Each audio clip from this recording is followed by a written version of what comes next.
Welcome back to the deep dive. Today we are really jumping into something that's been all over the place online, a legal verdict that sparked a ton of discussion. We're focusing on the federal trial verdict for Sean Diddy Combs. Yeah, and for this deep dive, our main source is actually pretty interesting. It's a CBS News TikTok upload. Right, a TikTok. Yeah, exactly.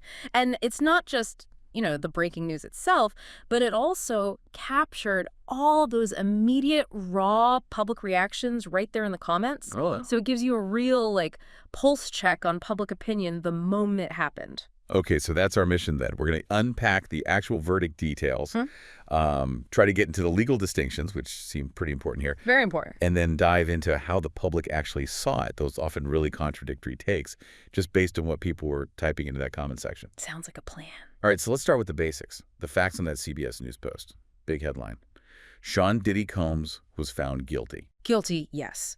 But it's crucial to know what he was found guilty of. Specifically, it was 2 counts of transportation to engage in prostitution. Okay. Transportation to engage in prostitution. 2 counts. 2 counts. And each one carries a potential maximum sentence of 10 years in prison. 10 years each. Okay. Yeah. But here's where it immediately gets, complicated, right? And where you see this clash between the legal finding and what people thought. That same report says he was acquitted of the really serious stuff. Racketeering conspiracy, and sex trafficking. That's the core of the confusion, absolutely. So maybe you can help us here, because for a lot of us, I think, the line between transporting for prostitution and sex trafficking feels, blurry. Can you break down those terms? Why is that distinction legally so critical? Yeah, absolutely. And it is where so much of the public reaction stems from. So let's try to clarify. Transportation to engage in prostitution, legally speaking, often deals with moving someone, facilitating their travel for what might be considered consensual sex work, even if the act itself is illegal in that place. The focus is on the movement for that purpose. Okay, the movement. Right. Now, sex trafficking, that's a whole different level. It's much more severe because the prosecution has to prove an element of force, fraud, or coercion. Meaning the person was forced, tricked, or somehow compelled into commercial sex against their will. It's that coercion element that's the key legal difference. So it's not just about moving someone, it's about how and why was there coercion involved. Precisely. And proving that coercion, that lack of consent, beyond a reasonable doubt in court, that's often a very high bar for prosecutors. Gotcha. Which isn't always clear, just reading a headline or a quick post. And speaking of quick posts, if you look at those comments on the TikTok, wow, it was immediate. People jumped right in with some really strong feeling. Oh, instantly. And what's fascinating is how quickly people zeroed in on what they saw as like an inconsistency, a paradox almost. Yeah. You had comments, direct quotes here, like Marie Alexandra Perez asking, so he's transporting, but he's not trafficking. How corrupt is the system? Right. Straight to corruption. Straight there. Or Lanaya Renee wrote, so he's guilty for transporting, but not trafficking. That's trafficking, y'all. Using the skull emoji. Yeah, the internet verdict. Totally. And another one, Cogswell Johnson, put it really plainly. It almost sounds like transportation to engage in prostitution is the same thing as trafficking. Yeah. And that really captures it, right? This struggle between the precise legal definitions and just the common everyday understanding of what those words seem to imply. And that feeling of it not making sense, that quickly turned into people just outright saying the system was rigged, didn't it? Absolutely. The corruption allegations flew fast. Someone named Victa said, this system is so corrupted, money will buy everything and everyone. Wow. Taco.net was pretty blunt. Bruh, this is so rigged. To how much did he pay the jury? Directly accusing him of paying the jury. Directly, yeah. And Missy commented, money, Udley. This just proves you can buy your way out of any kind of trouble. The focus on money was huge. And the jury itself got called out specifically. Oh, yeah. Mollison wrote, those jurors were either bought or threatened. And Neitz added, some of the jury was bought for sure. Like, definite certainty there. So when you look at all that, what does it tell us about, I guess, public trust in the justice system? Especially when it's a big name, a celebrity, and the verdict isn't a clean sweep. Well, it suggests pretty strongly, I think, that trust is let's say, fragile. When a high-profile person gets a mixed verdict like this, especially being acquitted of the charges the public may be focused on more. The really serious ones. Like the really serious ones, yeah. The immediate assumption for many isn't, oh, the prosecution couldn't prove the coercion element. It's, uh-oh, something else must be going on. Money, influence. It bypasses the legal reasoning. Right. And it really makes you, the listener, think, what does it actually take for the public to feel confident that justice is truly blind, especially in these high-stakes cases? Yeah, good question. And that distrust, it didn't just stay as suspicion. It became outright anger and condemnation for some people. Absolutely. You saw comments like, it's Mander's no overcoming life, writing the jury should be ashamed of themselves. Disgraceful, just pure outrage. Intense. Very. Others were simpler, but just as strong. No Name 20. This is unbelievable. Mama Chow, this verdict is crazy. And someone named Greta Dupree just put, I hate it here. Wow.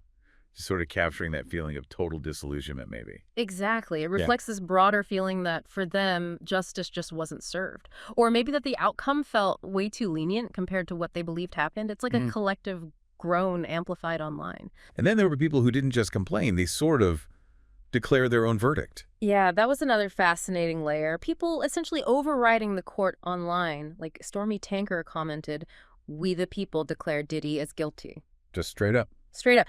And Nicole Gaza 892 wrote, "I declare him guilty on all charges, taking it upon themselves." Now, you did mention there was one free Diddy comment. Yes, there was one lone voice in the wilderness there, just free Diddy, but it got shut down fast. Oh, really? What happened? Someone named Demaya replied, and it was brutal. He's been free for decades. That was the whole problem. They should take you to L. Oof. Okay, so not a lot of sympathy in that particular comment section. Not much, no. But those declarations, we the people declaring guilty, that's significant, isn't it? How so? It just shows this incredibly strong desire for an outcome that matches the public's moral compass or their perception of the facts, regardless of the legal system's findings. It really is the court of public opinion playing out in real time, a totally parallel track. Okay, so beyond the verdict itself and the immediate reaction to it, did the comments hint at anything bigger, like other concerns or questions people had? Yeah, a few comments definitely pointed towards wider implications or, things left unsaid. Like what? Well, someone named Sammy K7 wrote, "Everybody's going to need to go into witness protection now," which kind of hints at this feeling of danger, or maybe that there's more to the story, more powerful people involved, perhaps. Right, that things aren't really over. Exactly. And another user, Herman's Therilmo, just asked a really simple but profound question. What about all the evidence? Which gets right at that gap, right? The evidence presented and argued in court versus what the public thinks the evidence is or should be, that disconnect. Oh, and there was also a comment trying to link it to another celebrity. Someone said, this is why Justin Bieber stayed quiet to see the outcome. Interesting. So just throwing that speculation out there. Yeah, just pure speculation based on whatever narrative they were following. We're just reporting what was in the comments, obviously, not digging into that specific theory here. Understood. And it wasn't just the comments, or the visual element mattered, too. You mentioned seeing his mother, Janice Combs. Yeah, that was in another CBS News TikTok post around the same time. Yeah. It showed her arriving at the courthouse, just surrounded by media. Wow. And it's such a stark image, right? It reminds you that these aren't just legal abstractions. There's a huge human drama, a public spectacle aspect to it all, and that feeds into how people consume and react to the whole thing. So pulling this all together then, why does looking at these comments, these instant reactions, actually matter for you listening? Well, I think it matters because it shows so clearly this fundamental tension. You have the formal legal process, which has its own rules, its own standards of proof, its own language, really. And then you have public expectation, public morality, gut feelings, all amplified and debated instantly on social media.